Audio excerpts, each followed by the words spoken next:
Somos Anonymous. El conocimiento es libre.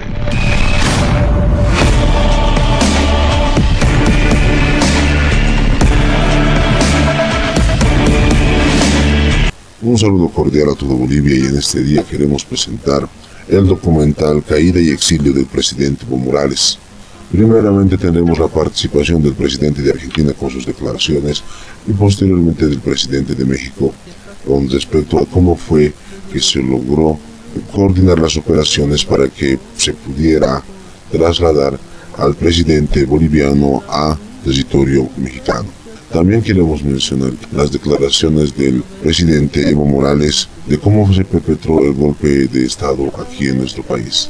También es importante hacer notar que en las redes ha circulado memes señalando que el presidente hubiera llevado varios camiones Brinks y hubiera escapado con estos camiones llenos de dinero. Es de mentir que este hecho es completamente falso, sino fue creado con el fin de desprestigiar al presidente boliviano. Muchísimas gracias y hasta pronto. Tengo una enorme gratitud con el presidente López Obrador, que generosamente y rápidamente fue en socorro de sus compatriotas, porque finalmente es nuestra patria, Latinoamérica, que en Bolivia estaban siendo perseguidos, y asiló a decenas de bolivianos en la sede de su embajada. Como cada vez que ocurren cosas así, lo ha hecho México, como lo hizo con nosotros en los años 70. Del mismo modo, mi gratitud eterna al presidente López Obrador.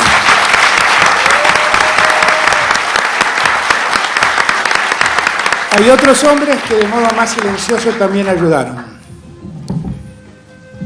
Mi gratitud al presidente de Perú, al presidente Vizcarra, porque él habilitó el espacio aéreo peruano para que puedan llegar un avión de México para buscarlo a Evo.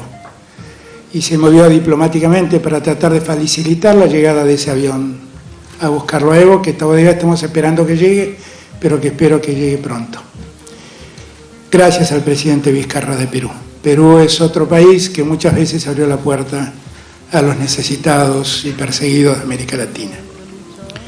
Mi gratitud al presidente Abdo de Paraguay, que anoche lo llamé, preocupado por la situación, e inmediatamente, con gran generosidad, me dijo que las puertas del Paraguay estaban abiertas para Evo Morales, para asilarlo y darle tranquilidad.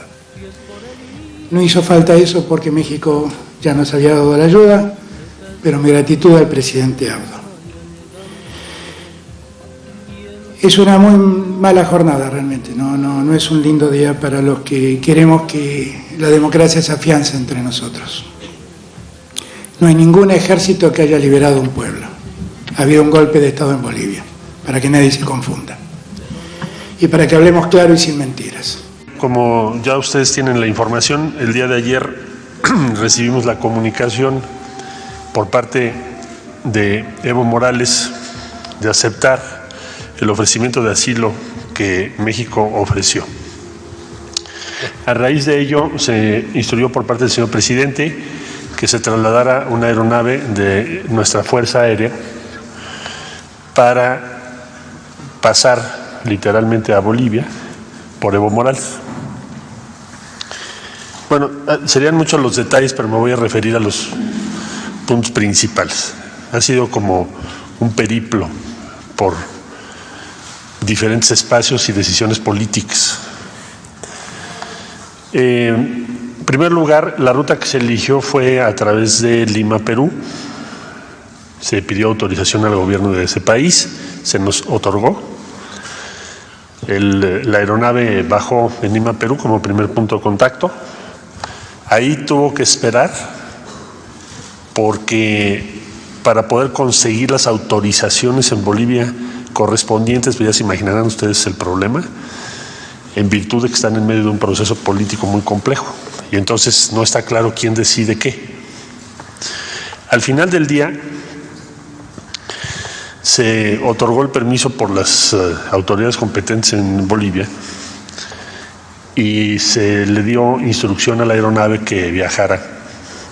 Despegaron de Lima y cuando llegaron al espacio aéreo de Bolivia les dijeron que no, que ese permiso ya no era el válido. Oiga, pero ya estoy aquí en vuelo. Sí, pero no pueden pasar al espacio aéreo. Entonces hubo que retornar a Lima. Ahí en Lima, esperar varias horas para poder conseguir la autorización que finalmente, con la valiosa intervención de nuestra embajadora, del subsecretario de América Latina y del de la Voz, finalmente el comando de la Fuerza Aérea fue el que otorgó el permiso para que pudiéramos ir. Lo cual también dice quién tiene el poder ahorita en Bolivia.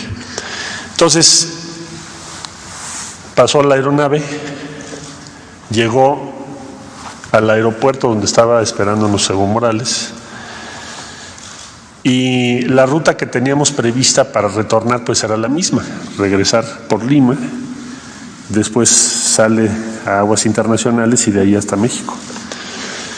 Pero ya casi por salir, esto estoy hablando hora de México, ya alrededor de las 7:30 de la noche, el gobierno del Perú, por vía de su canciller, me comunicó que por valoraciones políticas se suspendía ese permiso para bajar en Lima a recargar combustible y retornar a México. Entonces, eso fue muy difícil, muy tenso, porque en el aeropuerto donde estaba Evo Morales en ese momento, pues ya había una situación difícil por dos razones. Primero, porque los seguidores o simpatizantes de él estaban en torno al aeropuerto, y al interior del aeropuerto había elementos de las Fuerzas Armadas de Bolivia. Entonces fueron un periodo de los de mayor tensión para nosotros. Finalmente hubo que conseguir una ruta, un plan B, pero lo que conseguíamos ese plan B se pudo haber dado una situación muy difícil en el propio aeropuerto, ya estando Evo Morales a bordo de la aeronave de la Fuerza Aérea de México. Fue el peor momento, por supuesto. Hablamos con Paraguay. Yo establecí contacto con el canciller, que amablemente me atendió. Nos ayudó mucho el presidente electo de Argentina, le agradezco profundamente su apoyo y su gentileza, porque él habló con el presidente de Paraguay también, por su lado. Y el canciller me dijo: no tenemos inconveniente en que vengan ustedes a la Asunción, vuele el avión a la Asunción y aquí recargue combustible y permanezcan las horas que sean necesarias en lo que ustedes hacen su trámite de autorización de espacio aéreo, porque entendemos la circunstancia en la que está, puede convertirse en una tragedia lo que está pasando.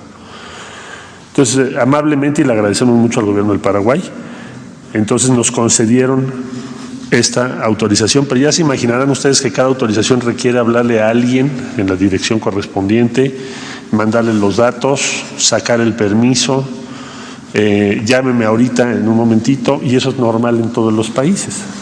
Entonces, eso prolongó todavía más. El general que viene a cargo de la aeronave es un agente excepcional. Estamos muy agradecidos con la Fuerza Aérea de México, siempre su profesionalismo impresionante, una sangre fría, fuera de serie, y también habilidad para poder dialogar con la contraparte en ese momento tan complicado, ¿no? Volvió a intervenir la embajadora y finalmente logró que de nuevo la Fuerza Aérea de Bolivia nos permitiera salir, porque ya no nos iban a permitir salir. Ahora sí que por un milimétrico espacio se dio la salida. Ya saliendo de Bolivia, llegaron a Asunción, de ahí volver a hablar con Perú y decir: bueno, no vamos a bajar a recargar combustible, pero déjenos cruzar su espacio aéreo de regreso. Entonces hicieron las consultas correspondientes y me habló el canciller y me dijo: sí, estamos de acuerdo con eso, pasen por nuestro espacio aéreo.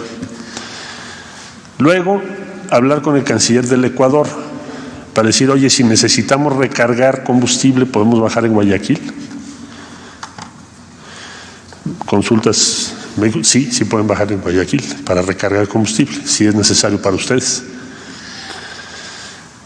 Se tramitaron los permisos luego a volvemos a hablar a Bolivia y nos dicen, no, fíjate que ya no te vamos a dar permiso de volver a cruzar el espacio aéreo de Bolivia. Es decir, para volar de Asunción hacia Perú, tienes que cruzar el espacio aéreo de Bolivia. Y ya no, y además ahorita ya es muy tarde, porque allá van horas adelante. Entonces, como no se puede cruzar Bolivia, ¿cuáles serían las alternativas? Entonces, amablemente, el embajador de Brasil nos dice, en La Paz, nos dice, si quieren, yo les ayudo. Después hablamos con el embajador de México en Brasil, el embajador Piña, y en la madrugada consiguieron milagrosamente casi, y también agradecemos al gobierno de Brasil, el permiso para poder volar en el espacio aéreo de Brasil en la línea fronteriza entre Bolivia y Brasil, y de ahí salir a Perú. Esa era la ruta, y de Perú cruzar el espacio aéreo de Ecuador, ya no bajar en Guayaquil, y seguir hasta la Ciudad de México, porque la autonomía de ese avión son aproximadamente 11 horas de vuelo. Entonces, como teníamos ya recargado con combustible, dijimos, pues ya no bajemos, porque está siendo muy complicado el permiso. Bueno, dado el permiso entonces de Brasil, la autorización de Perú y la autorización de Ecuador, al fin despegó el avión al filo de las 2 de la madrugada, hora de México. Va volando desde entonces. La última vicisitud que nos refieren es que hubo que rodear Ecuador, porque ya estando en vuelo, les dijeron que no les permitían sobrevolar el espacio aéreo y que lo iban a revisar. Esto ya en la madrugada. Entonces hubo que rodear para entrar a aguas internacionales y poder, en aguas internacionales, continuar el vuelo. En estos momentos están en eso. Eso va a provocar otro retraso de aproximadamente un poco más de 1 hora, hasta donde tenemos información ahora vía la Fuerza Aérea. Ya ese vuelo, en su mayor parte, transcurrirá pues en aguas internacionales. Así que no esperaría yo más contratiempos. Es como un viaje por la política latinoamericana, cómo se toman las decisiones y los riesgos que se corren. Bueno, estamos esperando entonces que a partir de las 11 de la mañana, 11:30 de la mañana, podamos estar recibiendo a Evo Morales en México, conforme a lo que establece el artículo 11 de la Constitución y las leyes correspondientes en México. El propósito de ese artículo y de los ordenamientos legales es proteger, ofrecer protección a la vida y a la integridad de aquellas personas que sean objeto de persecución política. Así lo dice la Constitución. Y así lo ha ejercido México durante décadas. Bueno, desde el siglo XIX. O sea, ya serían siglos. Entonces, esperamos que a esa hora aproximadamente esté por acá. Ya él dará su versión de los hechos, no le corresponde al gobierno de México dar la versión de por qué tomó las decisiones que tomó. Esas le corresponden a él, en su esfera, sus posiciones, sus convicciones, sus proyectos. La única obligación que tendrá en México, por supuesto, pues es respetar la Constitución y las leyes de México. Ese sería el informe, señor presidente. Gracias. Bueno, primero tengo que preguntar un tema de definición clave. ¿Cómo esperaría usted que uno se dirija a usted como expresidente, como presidente en espera de que le resuelvan una renuncia que presentó, como ciudadano Evo Morales? ¿Cómo es que se tendría que referir uno a usted? Bueno, yo siempre dije mejor Evo durante la presidencia. Pero entiende lo que le quiero preguntar. Jurídicamente, ¿cuál es su estatus? Según juristas me dicen, mientras no apruebe mi renuncia, sigue siendo presidente. Eso dependerá de la Asamblea. Eso dicen los juristas. ¿Y qué dice usted, Evo? Yo me siento Evo, me siento expresidente después de que presenta mi renuncia. ¿Se siente expresidente? ¿Expresidente? Sí. ¿No volverá? Mucho depende de la Asamblea Legislativa Plurinacional, pero he cumplido con mi gestión, he cumplido con mi tarea, hicimos mucha historia, pero la lucha sigue. A ver, déjeme detener aquí. Es un enigma lo que va a pasar con la Asamblea, desde luego. Usted presenta una renuncia, hay dos posibilidades, que la acepten o la rechacen. En el escenario de que la rechacen, usted es definitivamente expresidente. En el caso de que decidan rechazarle la renuncia, ¿qué sucede? Bolivia tendría dos presidentes, uno de facto, producto del golpe de Estado, y otro legal, constitucional, que sería Evo Morales, aunque no ejerce frente a la violencia, frente al golpe de Estado. Lamento mucho que Policía Nacional, Fuerzas Armadas son cómplices de una dictadura y cómplices de lo que está pasando en este momento. Deme un segundo ahí. Supongamos que entonces la Asamblea le rechaza la renuncia y entonces usted continúa siendo presidente de su país. ¿No hay condiciones para que regrese a ejercer el poder, el tramo que le queda de este mandato? ¿Qué puedo calcular? De acuerdo a las últimas informaciones, están pidiendo acabar con la dictadura, con el golpe de Estado. Si este prospera, si el pueblo se levanta, bueno, ¿cómo se acaba el mandato entonces? Eso estará en manos de la Asamblea Legislativa Plurinacional. ¿Cuál sería la mejor forma de pacificar? Escuchando las distintas protestas, movilizaciones. Y quién sabe, el pueblo tenga razón. No queremos golpe de Estado, no queremos dictadura. Imagínense, de acuerdo a las informaciones que tenemos, en cuatro días ya van como 15, 16 muertos a bala. Quiero que sepa el mundo entero, mediante este medio de comunicación. Yo he cuidado permanentemente que no haya muertos. Y se renuncié, no es por cobarde, se renuncié, no es para decir que estoy renunciando, sino no quería que sea la violencia ejercitada por la derecha. Evo, esta misma noche estamos recibiendo información de 5 personas muertas luego de enfrentamientos entre manifestantes y fuerzas de seguridad, precisamente en Cochabamba, que es la zona de usted, que es su lugar de origen. Estos 5 fallecidos es el saldo de estos enfrentamientos de la tarde de este viernes. Manifestantes que están en las calles y fuerzas de seguridad, pues justamente acaba de ocurrir eso. Era, según información que tenemos, manifestación pacífica pidiendo acabar con el golpe de Estado, recuperar la democracia. Policías y militares han ido a enfrentar, según información se acabaron sus gases, metieron balas, 5 muertos. No, eso es en Cochabamba, en Potosí y Betanzos, 1 muerto a bala. Repito nuevamente, en 4 días después de que dejara la presidencia, muertos a balas, suman 15 o 16 muertos hasta este momento. Y tantos heridos a bala.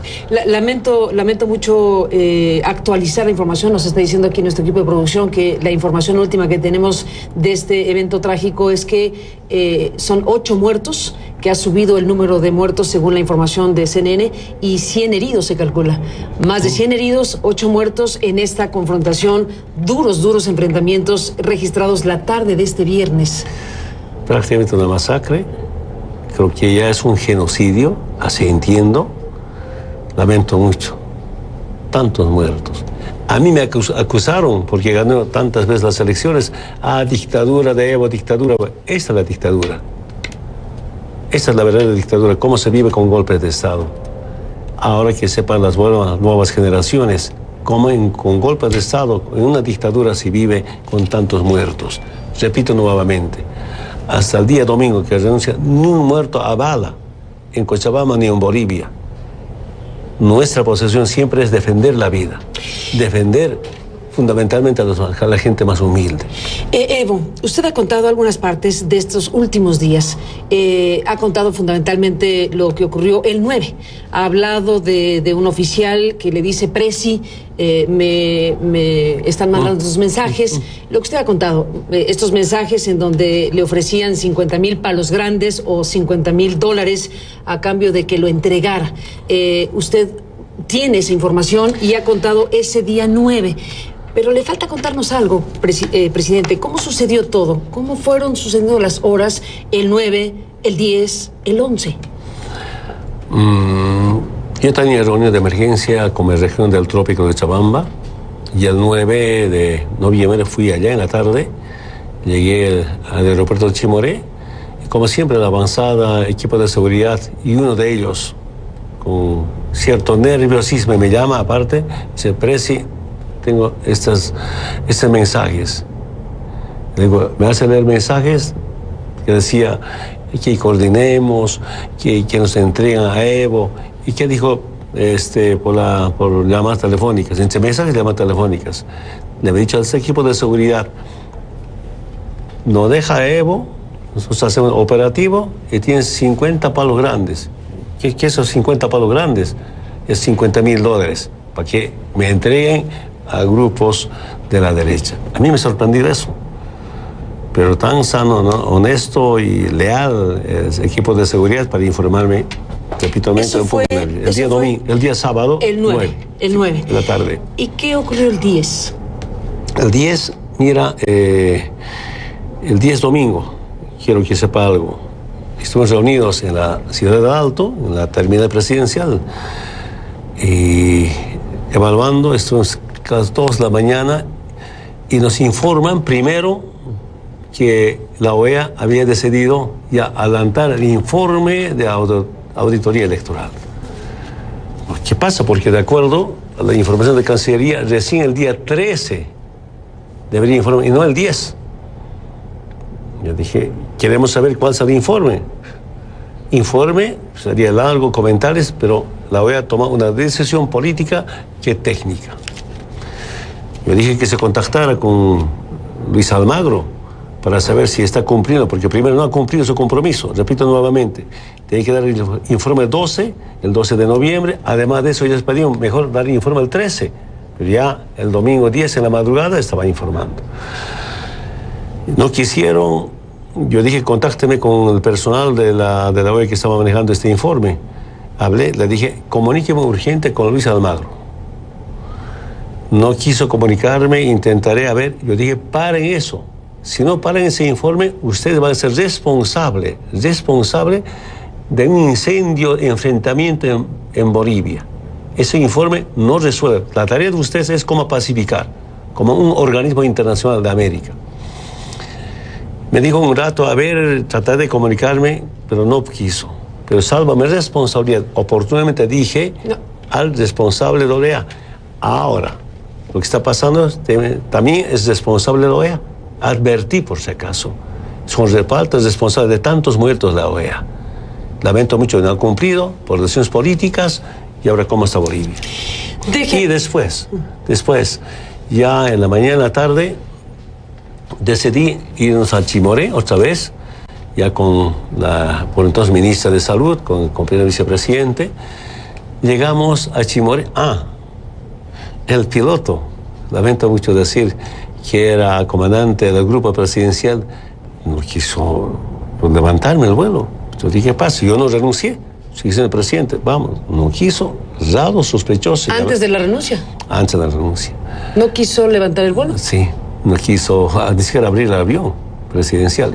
Cuando llamé al comandante de la Fuerza Aérea, dile que te lleve, pero acabo de decirle, no quiere el coronel Guzmán. Además, un coronel Guzmán quechua. Campesino, de origen campesino. El general tercero instruyó, lleve. Así llegamos a Chimoré. Siempre aterrizamos en la terminal comercial. Pero yo estaba leyendo mis mensajes en celular cuando ya cuando había estado en terminal militar y no en terminal comercial. O sea, ¿lo llevó a terminal militar? No, ellos nos llevaron sorpresivamente. Yo pregunté a los pilotos, ¿qué ha pasado? Nos han instruido, pero tenemos que llegar a la terminal comercial. Yo dije, cierre las puertas porque están abriendo, vamos a la terminal comercial. Y ese momento vi varios carros volando como rayo por la pista hacia la terminal militar. Y cuando venían, yo me bajé. Pero ¿quién me informaron después? Los militares ya armados, bien uniformados en el hangar. Yo no vi, informaron. Ya tienen todo preparado. Todavía no renuncié a la presidencia. Entonces es un golpe bien preparado. Además de eso, antes de que aterrice, el comandante en jefe de las Fuerzas Armadas, que el 7 de agosto estaba hablando del antiimperialismo, cuando ya había pedido mi renuncia. Es el golpe. General Calimán,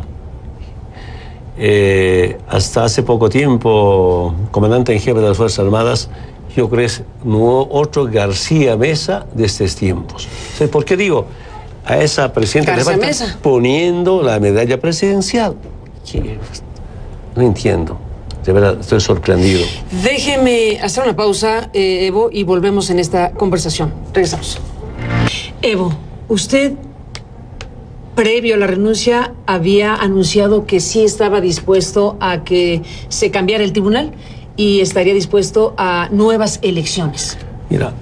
¿Qué significaba? He sacrificado todo para que no haya esta clase de problemas. Repito nuevamente, la derecha, después de que ganamos las elecciones, al día siguiente, es decir, 20 de octubre, elecciones, 21, los perdedores como Carlos de Mesa empezó a instruir, movilícense, y en la noche ya hicieron quemar tribunales electorales departamentales, hicieron quemar las ánforas del sufragio. Sabían que hemos ganado y querían que con las quemas no se compute todos los resultados que hemos tenido. Usted sabe que cada partido que participa tiene sus actas. Claro. Yo quería que la OEA revise todas las actas, si es posible, voto por voto, mesa por mesa, acta por acta, para saber. Como sabía, bueno, hay que quemarlo, justamente parece que hay fraude. No es un fraude, sino un golpe de Estado. Ya tenían bien preparado.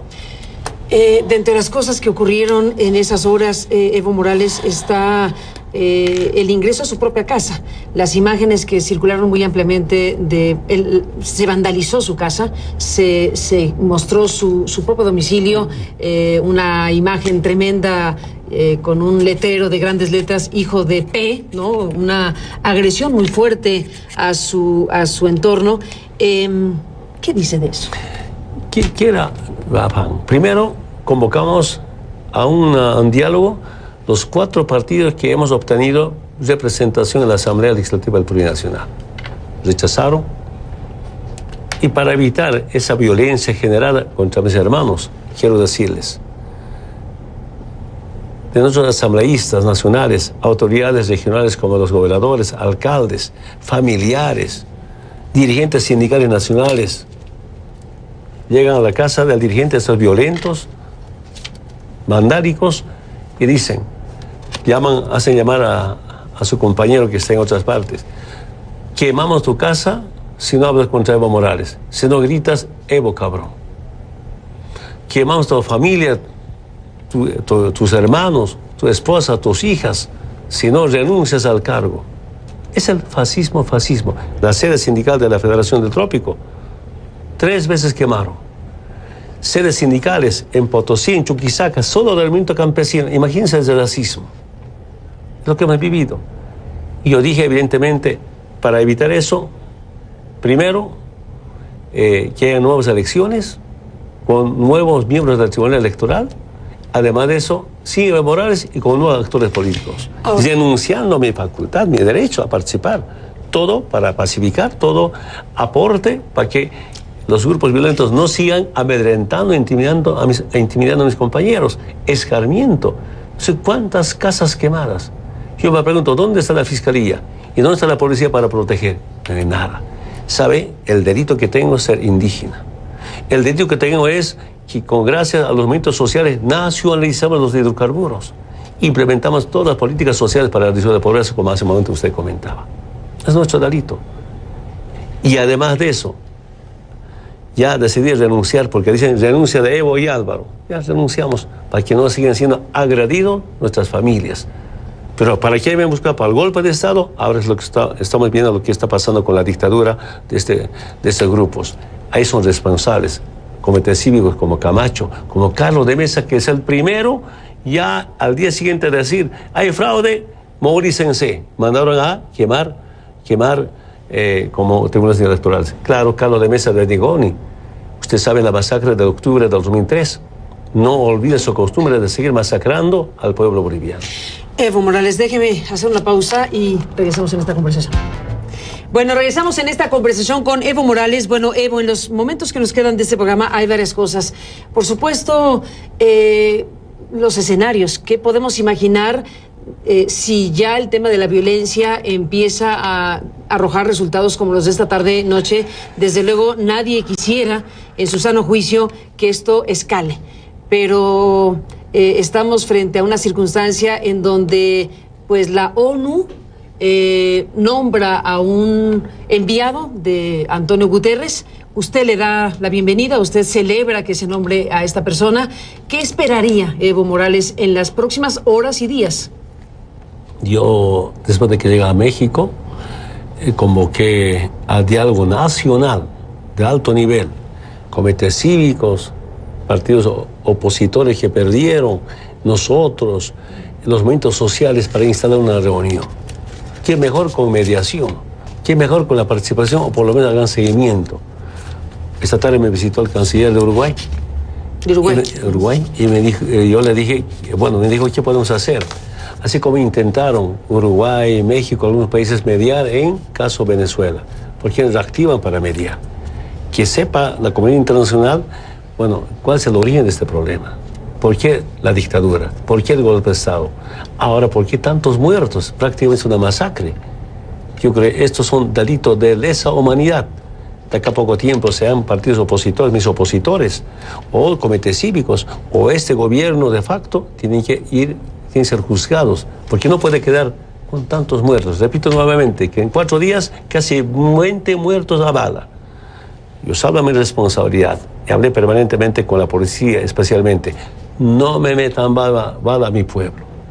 Entonces, eso ha sido un delito para mí. Diría, ahora que ya no está el presidente Evo, todos con bala contra el movimiento popular, contra gente humilde. Casos acaban, no es enfrentamiento, compañera. Los compañeros estaban marchando pacíficamente, pidiendo que no haya represión, que no haya persecución y sobre todo recuperar la democracia. Buen punto. ¿Enfrentamiento qué significa? Ambos tener armas de enfrentarse. Bueno, aquí la nota de CNN dice enfrentamientos, pero coincido que es diferente la palabra de lo que era una manifestación pacífica. En este caso, pues el acribillamiento hacia personas que estaban movilizándose. Evo Morales, estamos frente a personajes como Luis Fernando Camacho. Quisiera que me hable usted del significado que tiene la presencia de un personaje como Camacho, que dice cosas como que la Biblia está volviendo a Palacio de Gobierno y que nunca más volverá a Pachamama, por un lado, o Yanina Añez, que se han revivido tweets de ella en donde le llama a usted de forma ofensiva, como si fuera ofensivo ser indio. ¿Qué me dice de estos personajes? ¿Qué son para usted y qué representan? Creo que esa familia viene del falangismo, del bancerismo, dictadura de 7 años. De acuerdo a la información que tenemos, sus padres de Fernando Camacho usó bastante la dictadura militar para hacer mucha plata. Quién sabe, con este proceso de cambio se han sentido relegados y retoman lo peor. ¿Qué dijo Fernando Camacho? Al estilo de Pablo Escobar hay que ser listas. ¿Eso dijo? Sí. Es el sicariato, podemos ver en los videos. A mí me sorprende eso. Pero... A ver, ¿hacer listas para matar? Okay. Claro. Como el Pablo Escobar hay que ser listas, hay que ser nómina. Fatal. Es público, no estoy mintiendo. Vamos a pedir que haga llegar esos videos para que usted pueda informarse. Entonces, tiene esa mentalidad que no acepta... la frase, pues sí. No aceptan que los movimientos sociales, que el movimiento indígena haya cambiado Bolivia. Es el pecado que tenemos como movimientos sociales. Y lo peor es que usa la Biblia para dañar, para agredir a la familia. Hace orar para después hacer odiar, ¿no? Yo he visto por ahí, oran, pasa segundos, minutos, dice, Evo cabrón. No entiendo. Por eso estoy convencido. Empezaron con el racismo, pasaron por el fascismo, ahora por el golpismo. Y con estos hechos llegan a genocidio. El pueblo, el mundo juzgará. Lamento mucho esta situación que está pasando. Nosotros venimos de la cultura de la vida, defender la vida, es algo sagrado la vida. A ellos no les interesa esta clase de la vida del hombre, sino es masacre como tener el poder para dominar a los indios. ¿Qué dicen algunos profesionales? Todavía nosotros hemos estudiado para dominar a los indios, para mandar a los indios. No aceptan que nosotros, los movimientos sociales, puedan ser también, aportar para el desarrollo y hacer historia. Es lo que hicimos hasta ahora. Evo, Perdón por la actual presidenta de FACTA. a ver, ¿no? ¿qué significa Yanina Áñez para usted? Yo lo conocía muy poco por los medios de comunicación, pero ahora nos estamos informando que durante la Asamblea Constituyente ya condenó nuestra emblema milenaria, la avispala. Eso no es de 1825, eso es milenario. Es un símbolo de integración, la avispala. Hemos recuperado, mediante la Asamblea Constituyente, se ha reconocido como un símbolo patrio. Y nos juntamos, ¿no? Entre la bandera boliviana, respetamos, reconocemos que es la fundación de la República. Además, desde el año 1825, bandera boliviana no era tricolor, sino era dos colores. 3 o 4 veces cambiaron la bandera boliviana. Respetamos, es legal, constitucional, pero la avispala no se cambia, es milenaria. Condenar eso. Decir que no es departamento de Colla o de los altiplánicos. Decir que queremos una Bolivia sin indios. No entiendo, eso es racismo. Esa familia está volviendo ahora y masacrando a las familias más humildes. Varios medios de comunicación al servicio de grupos de oligarquía que pretenden saquear los recursos del país vienen desinformando a la población. Rogamos informarse por otras vías alternativas.